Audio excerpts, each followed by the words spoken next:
Now we will continue with the plenary speech. So I would like to invite here the Professor Dr. Gabriël Moens from Curtin University, Australia. Professor Gabriël Moens is a Professor of Law and Director of Research in Curtin University, Curtin Law School. He's also Emeritus Professor of Law at the University of Queensland. Prior to his current position, he served as a Pro-Vice Chancellor and as a long-serving Dean and Professor of Law at the Murdoch University. The speech is called The Interrelationship Between Research and Teaching.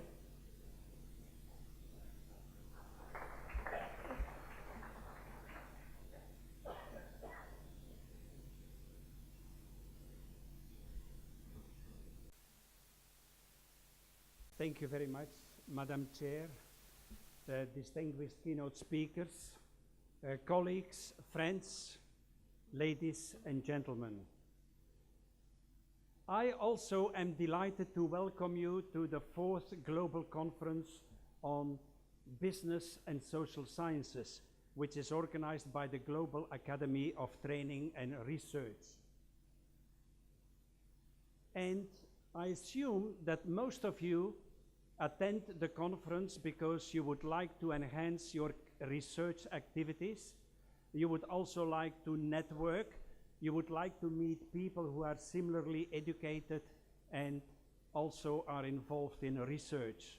And most importantly, I assume that you want to publish in prestigious scholarly research journals. But of course, I also assume that most of you would be involved in some teaching as well in your own universities. That is why in my keynote address, I would like to make some general comments about the interrelationship between research and teaching. These days, there are quite a number of universities that have decided to offer only research positions, and some universities have offered only teaching positions. Those who are appointed to a research-only position are not expected to do any teaching, and those who are appointed to a teaching position only are not expected to do any research. In my view, this is very much a deplorable development, and I would like to argue today very briefly that research and teaching are intertwined, interrelated, and therefore, if we want to call ourselves an academic, we should be involved in teaching and research. In order to develop my argument, I obviously have to say a few words about the function of a university, and after that, I would like to make some general comments about the interaction, the interrelationship between teaching and research. And finally, I propose to make some concluding comments, and perhaps I might give some advice as well. Throughout the ages, there are many people who have reflected upon the function of a university.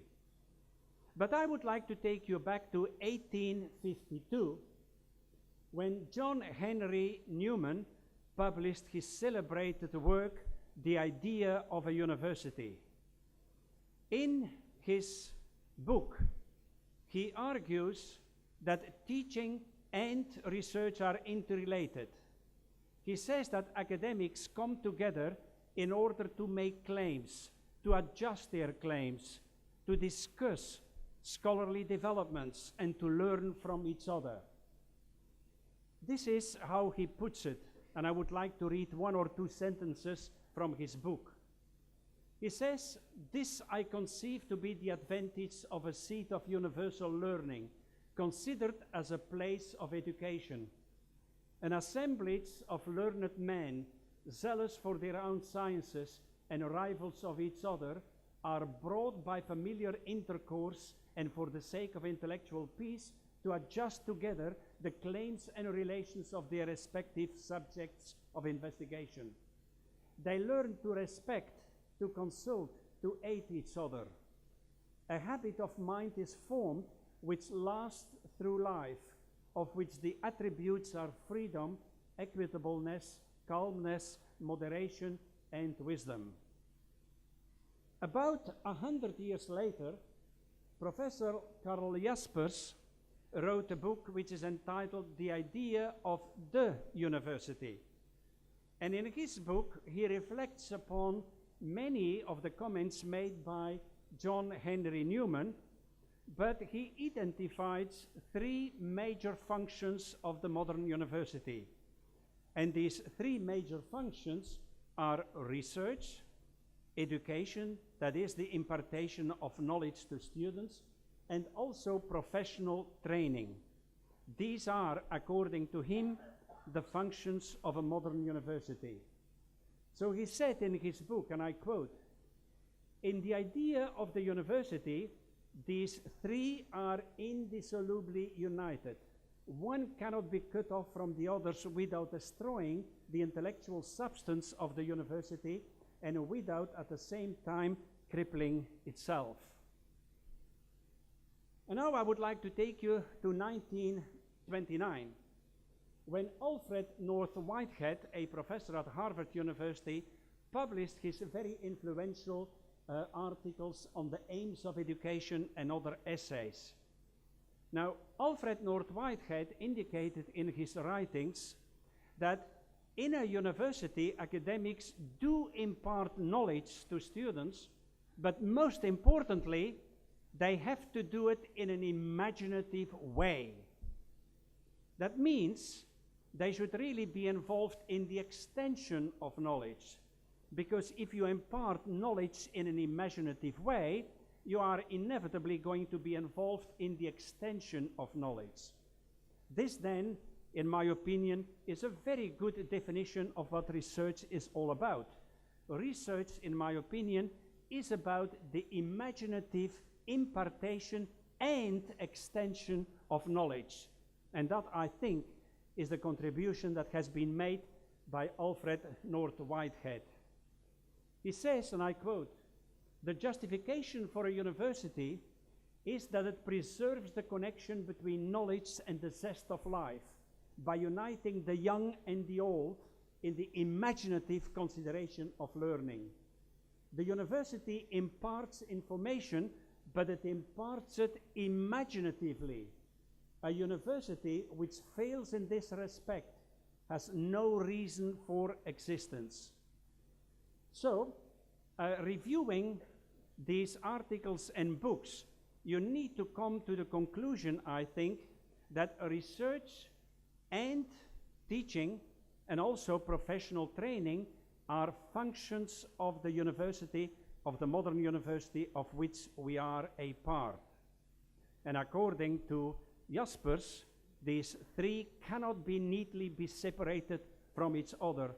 Otherwise, we would do disjustice to the concept of the university.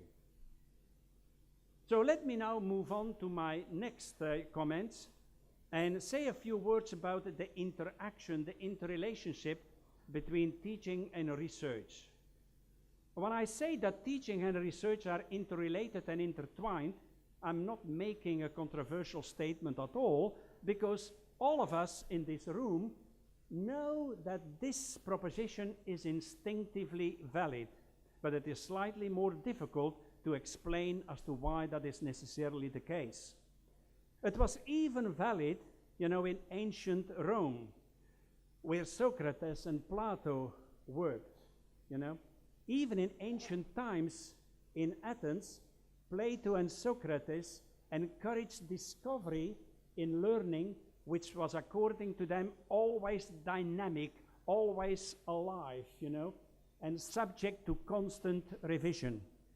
So, using modern day language, I would say that even these ancient authors argued that teaching and research were inseparable, and all conclusions, therefore, are merely tentative, subject to constant review, because new knowledge comes our way following careful inquiry. So let us have a quick look as to what teaching could offer research. In my view, teaching helps us to develop many general purpose skills that are useful in research, including, but not necessarily extensively, mentoring, learning to analyze the reasoning of other scholars, and so on. Now, if we want to impart knowledge to students, we need to master a body of facts. We need to master an existing body of knowledge. Because only if you are able to master an existing body of knowledge is it possible to create new knowledge, namely to extend knowledge. So therefore, teaching is most important to research, because teaching requires you to master a body of knowledge which ultimately will enable you to create new knowledge and extend new knowledge. Often it happens that when you are explaining a new phenomenon to students or any audience, you might discover that existing explanations and technologies and theories are clearly unsatisfactory, and therefore that in itself may create a need for research. So teaching stimulates you into doing research. It stimulates you into extending knowledge. And of course, good teaching encourages us always to think about the big picture. What does it all mean? When we teach in the academy or the university, we do not just regurgitate facts. We want to explain to our audience how they all fit together. What does it mean? What does it ultimately mean for society and for us as people? So if we are good teachers, that in itself will encourage us to think about the big picture. What does it all mean? And therefore, I say that ultimately, our efforts displayed in a classroom will inevitably result in better research. That is, the intellectual aspects of teaching will make us better researchers. And of course, it is not just a one-way street, because research will also influence your teaching capabilities. Because once you have been involved in research, you will have access to research results, which of course you would like to incorporate in your teaching. And that is a major question that we should constantly ask ourselves. How is it possible to imaginatively incorporate your teaching results into your research? That is a question that we have to ask ourselves constantly. And if we don't ask the question, we are probably failing ourselves. So the research that we do will inevitably involve the creation of fresh material which could be incorporated into our outlines, our study materials. There will be new issues which we can discuss in the classroom. And scholars, that includes all of us here in the room, will therefore need to constantly update our material by perusing current research so that teaching reflects current understanding. So clearly, research and teaching are interrelated. They feed off each other, and to think about teaching and research as clearly separate and distinct entities and functions of the university is simply deluding ourselves. The two inevitably go hand in hand. Now, let me make some concluding comments. And they are important comments, I think. The first one is that research, and therefore also teaching, is a journey. You know, when you are 25 years of age, you will not be able to write that perfect essay or that spectacularly successful book. It is a journey. It is a search for excellence, and a search for excellence which will go on until you die. The same with teaching.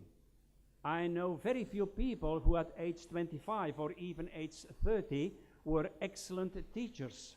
Teaching is also something that evolves, that you need to learn, that you need to hone, that you need to nurture. It is a constant search for excellence. And excellence itself, being an indeterminate category, is not something that can easily be defined. And therefore, most of us will probably never achieve that elusive concept of excellence. Let me tell you a story, a personal story, that will probably illustrate what I'm telling you now. In about 1979, I wrote a book about legal logic in German. And the book today, as a matter of fact, is still used in some universities in Europe, and it was published in those days by a prestigious publishing company.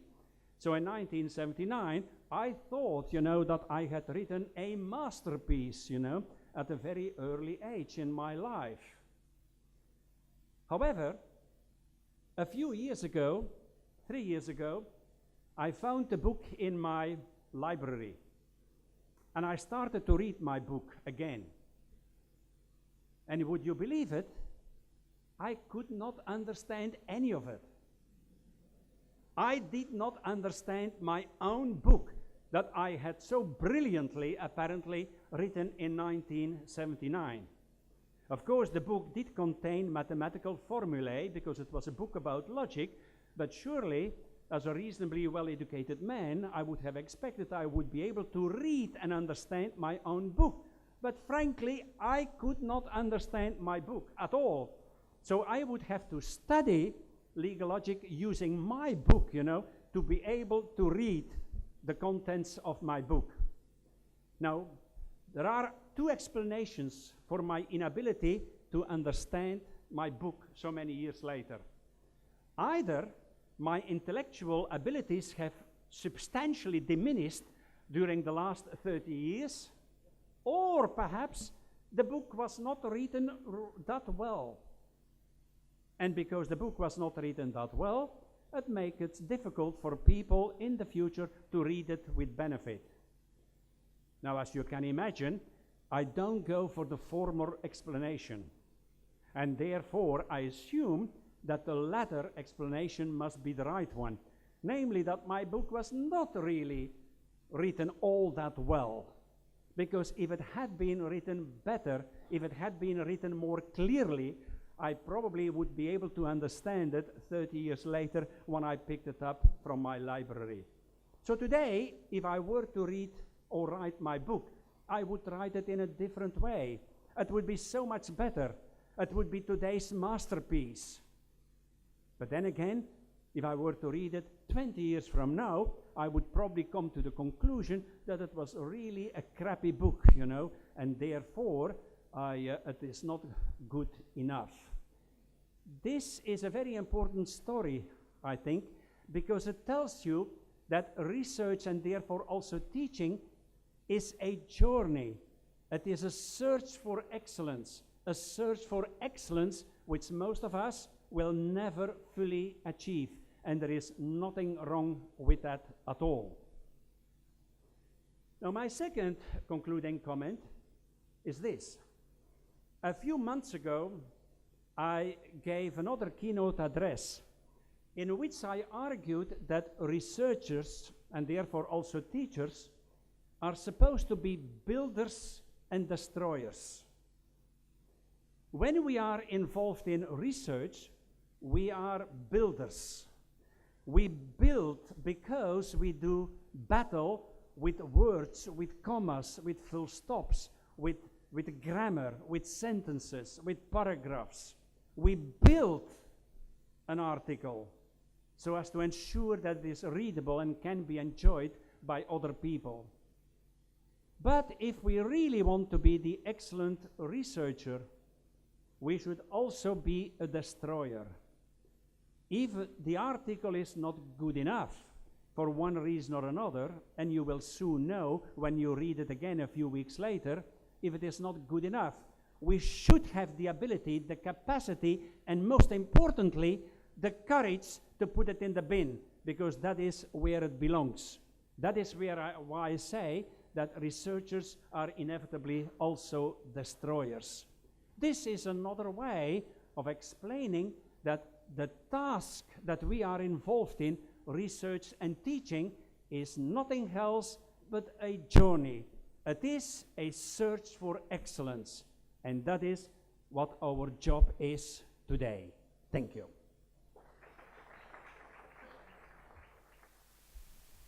I would like to thank Professor for a very interesting speech.